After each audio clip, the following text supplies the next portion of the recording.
Hello everyone. In this video we are going to discuss about growth and reabsorption of bones. कैसे growth होगी यानी osteogenesis और ossification होगा और कैसे वो वापस से रीएब्जॉर्ब होंगी, ये प्रोसेस आज हम डिस्कस करेंगे। तो बेसिकली एक यूनिट होती है जिसको बोलते हैं BMU, basic multi cellular unit. ये जो बेसिक मल्टी सेलुलर यूनिट है ये क्या करती है, ग्रोथ एंड रीएब्जॉर्प्शन में हेल्प करती है। इसके अंदर एक ओस्टियोब्लास्ट सेल प्रेजेंट होती है जो कि फॉर्मेशन करती है, एक ओस्टियोक्लास्ट टाइप की सेल्स होती है जो कि रीएब्जॉर्प्शन करती है, और ये कलेक्टिवली क्या फॉर्म करती है, BMU, basic multi cellular unit form करती है और टाइटली कपल्ड होती है। ये जो दोनों प्रोसेस है ना, फॉर्मेशन एंड रीएब्जॉर्प्शन की, ये दोनों की दोनों टाइटली कपल्ड होगी। एक तरफ रीएब्जॉर्प्शन होगा, एक तरफ जो ओस्टियोजेनेसिस है वो चलता रहेगा। इनकी फॉर्मेशन एंड रीएब्जॉर्प्शन, ये दोनों प्रोसेसेस क्या है, टाइटली कपल्ड है एक दूसरे से। इसके बाद ग्रोथ ऑफ बोन की अगर हम बात करें तो इसके अंदर अब जो भी ग्रोथ हो रही है, कुछ ना कुछ फैक्टर्स होंगे, जीन्स होंगे जो कि उस ग्रोथ को कंट्रोल करके रखेंगे। तो ये जो फैक्टर्स या फिर ये जो जीन्स होते हैं उनको बोलते हैं होम्योबॉक्स जीन। होम्योबॉक्स जीन क्या करते हैं, जो भी स्केलेटल मॉर्फोजेनेसिस है यानी उसको मॉर्फोलॉजी देना, जो भी स्केलेटन बनेगा, जो भी बोन बनेगी उसको मॉर्फोलॉजी देना, ये सारे के सारे इनकोड किए जाते हैं होम्योबॉक्स जीन से। अब ये जो होम्योबॉक्स जीन है ये क्या करेगा, टाइप का प्रोटीन फॉर्म करेगा। प्रोटीन जैसे कि ये ट्रांसक्रिप्शन फैक्टर्स फॉर्म करेंगे। ये ट्रांसक्रिप्शन फैक्टर क्या करेंगे, ग्रोथ एंड डिफ्रेंशिएशन करेंगे।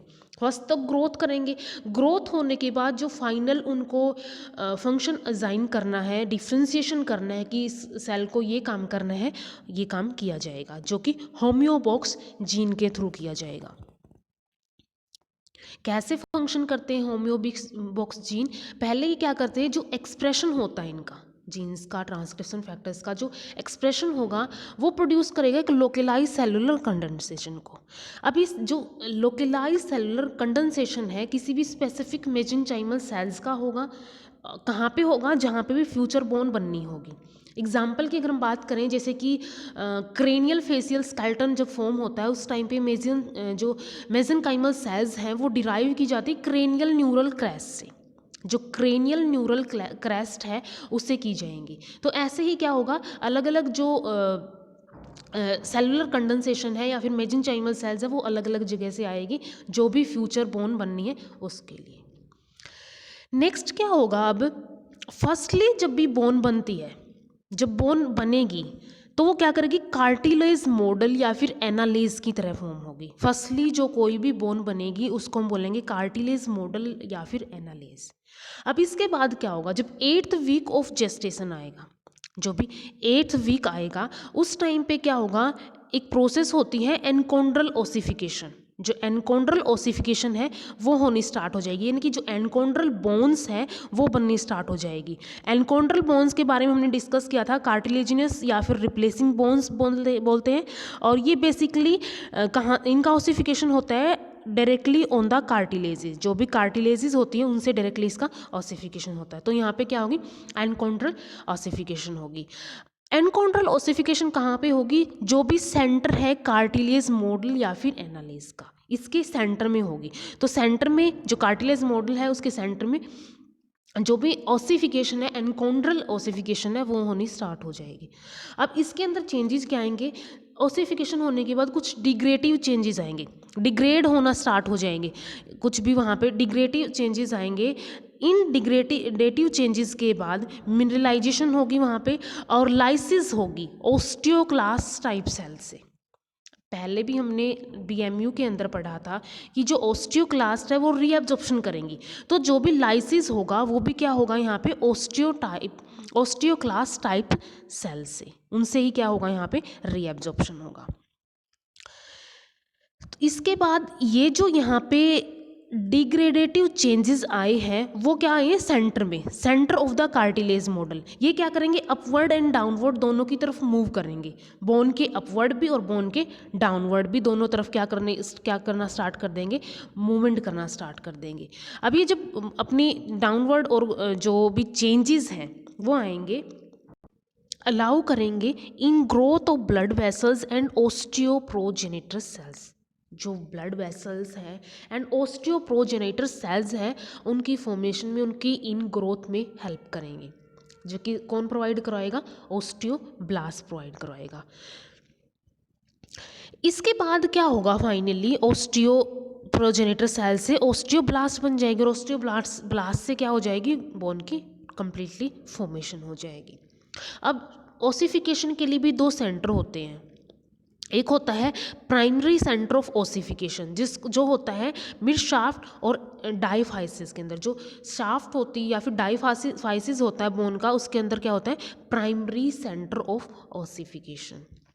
इसके बाद जो सेकेंडरी सेंटर होता है ओसिफिकेशन का, वो होता है एपिफाइसिस के अंदर। जो भी एपिफाइसिस होगा बोन का, वहाँ पे क्या होगा? Secondary centre of ossification.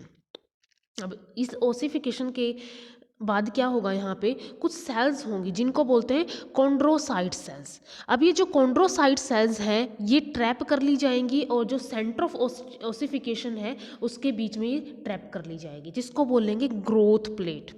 वहाँ पे ग्रोथ प्लेट बन जाएगी और ग्रोथ प्लेट बनने के बाद इनके अंदर क्या हो जाएगा? प्रोलिफ्रेशन होगी एंड ग्रोथ होगी। ग्रो करके मैच्योरेशन के अंदर जाएगी और इसके लिए भी कुछ फैक्टर्स होंगे, जैसे कि इंपॉर्टेंट रेगुलेटर्स होते हैं। एक होता है इंडियन हेजहोग जीन और एक होता है पीटीएच यानी कि पैराथ्रो हार्मोन। इनके थ्रू क्या हो जाएंगे? जो पैराथायरॉयड ग्लैंड से सिक्रीट होगा, ये फैक्टर्स क्या करेंगे? इस रेगुलेट करेंगे इस प्रोसेस को।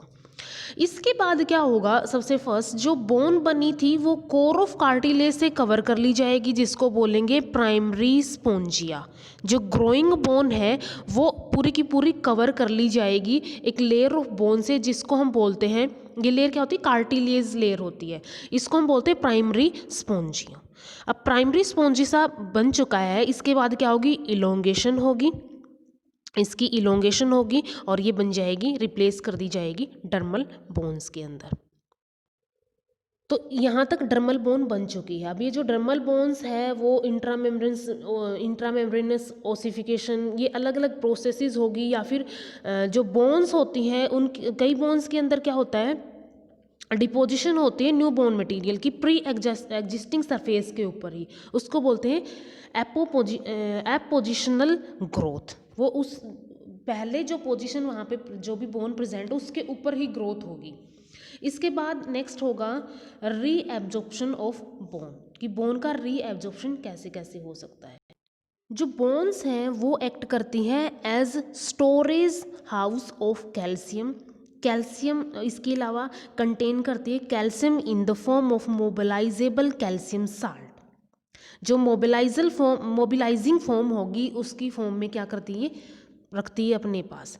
अब इसके बाद क्या होगा? जो भी ये फॉर्म है मोबिलाइजेबल फॉर्म है, तो ये क्या कर सकती है? एक्सचेंजेबल होती है, यानी कि जो भी बोन है और ईसीएफ है, एक्स्ट्रा सेलुलर फ्लूइड है, उसके बीच में क्या रहेगी? एक्सचेंज चलती रहेगी और ये इक्विलिब्रियम मेंटेन करके रखेगी। तो जो भी बोन है और जो ईसीएफ है उनके बीच में क्या होगा?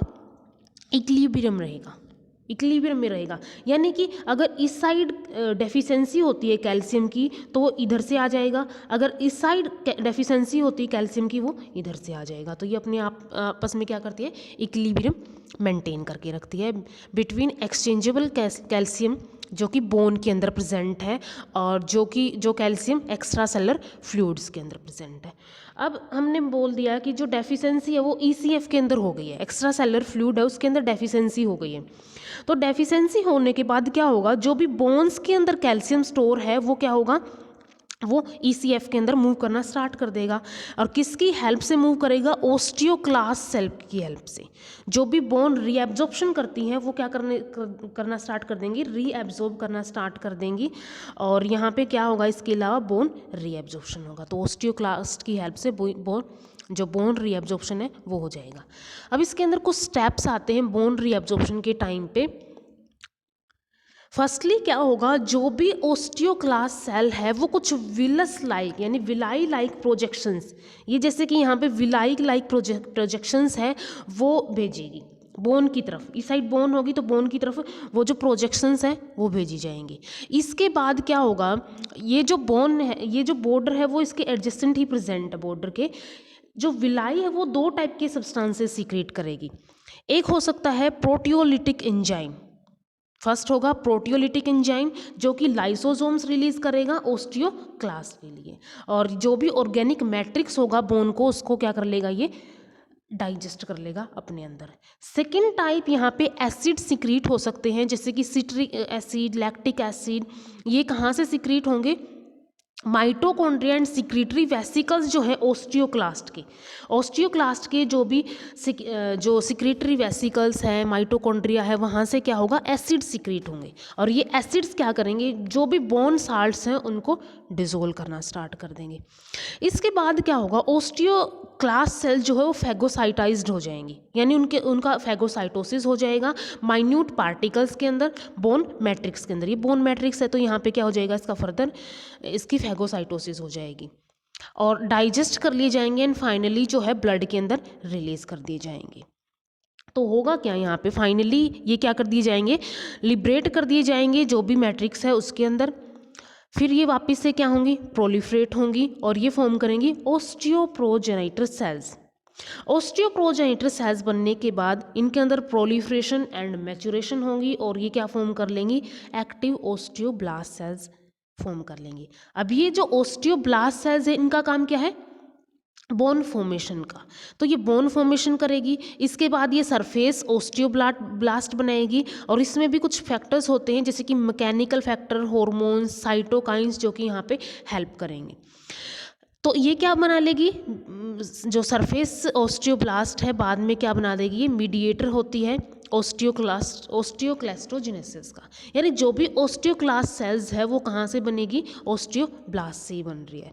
तो ये जो डेफिशिएंसी हुई है या फिर जो एक साइड डेफिशिएंसी हुई तो वो क्या कर रही है, कंपनसेट कर रही है, आपस में दोनों टाइटली कपल्ड अपनी जो प्रोसेसेस हैं उनका जो फंक्शंस हैं वो परफॉर्म करती है।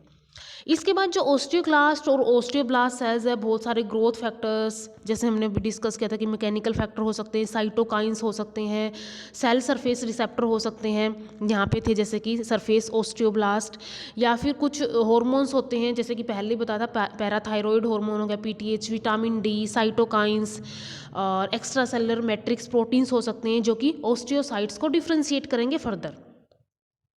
डिफ्रेंसिएशन एंड मैच्योरेशन जो है ओस्टियोक्लास्ट की वो रेगुलेट होती है साइटोकाइंस एंड ग्रोथ फैक्टर्स की हेल्प से, जैसे कि इंटरल्यूकिन्स हो गए, ट्यूमर नेक्रोसिस फैक्टर हो गए, मैक्रोफेजेस कॉलोनी स्टिमुलेटिंग फैक्टर्स हो गए, इनके थ्रू क्या कर दिए जाएंगे, ओस्टियोक्लास्ट जो है वो रेगुलेट किए जाएंगे और ये फैक्टर क्या करेंगे, ओस्टियोक्लास्ट प्रोजेनेटर सेल्स बनाएंगे। ये जितने भी फैक्टर हैं ये ओस्टियोक्लास्ट प्रोजेनेटर सेल्स बनाएंगे जिसकी हेल्प से क्या होगी, फर्दर जो भी बोन रीअब्जॉर्प्शन है वो परफॉर्म की जाएगी। So this all about the bone formation and bone reabsorption. Thank you so much.